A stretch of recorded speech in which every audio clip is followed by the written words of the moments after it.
ஓம்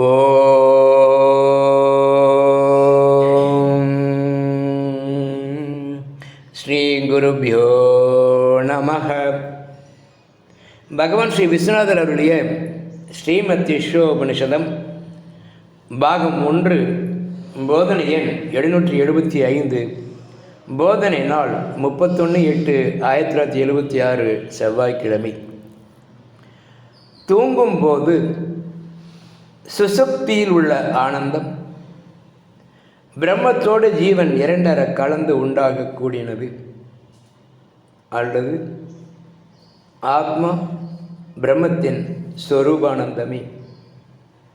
அதிலிருந்து சொப்ன ஜாக்கிரங்களுக்கு வருவானேன் வாசனை வெளியே எடுத்துச் செல்கிறது. அங்கே அஞ்ஞானம் இருப்பதால் ஏன் என்று தெரிய முடியாது. சிருஷ்டியின் தன்மையும் இத்தகையது.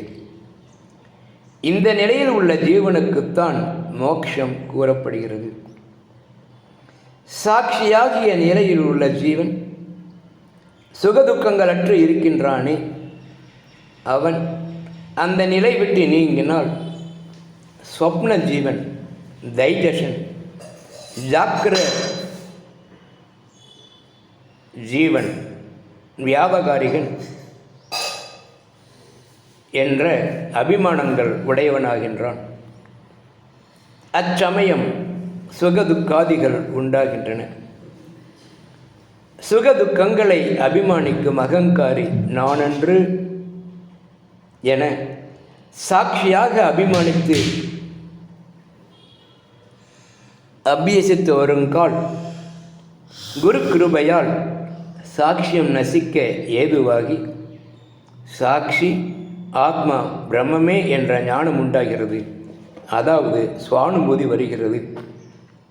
சுளுத்தியில் உள்ள சாட்சியாகிய ஜீவனுக்குத்தான் ஆத்மபோதம் உண்டாகி மோட்ச லாபம். அகங்காரிகளான தைஜச வியாபகாரிக ஜீவர்களுக்கு அன்று. அவர்கள் போலி மித்தை என்று சாட்சி பாவனை செய்து சிறுக சிறுக திடமானால் சாட்சியாகிய உண்மை ஜீவன் ஜீவபோதம் நீங்கி ஆத்மபோதம் அடைகிறது. ஆகையால் சிரத்தை, நம்பிக்கை, விசாரணை குரு மூலமாக நான் சாட்சியே என்று கண்டு திடமாகும். கனாவில் உள்ளவன் தைஜசன், புலி, யானை, பெண், சிசு, மதி, நதி, மலை என்னவெல்லாமோ ஆகிறான். அதுவும் புத்தியின் பிரதிபலித்தவனே. ஜாக்கிரத்தில் வேக்கிங் ஸ்டேட் ஜீவனும் புத்தியோடு ஒன்றுபட்டவனாகின்றான்.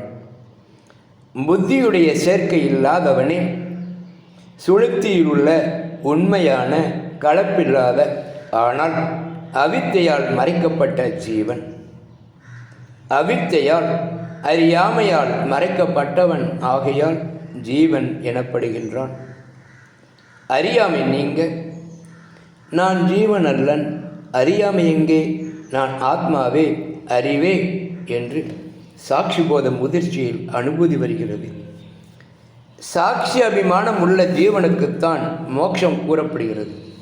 மற்றவர் தைஜசன், வியாபகாரிகன், போலிகள், ஜீவனே அல்லர், மயக்க வெறியர்கள்.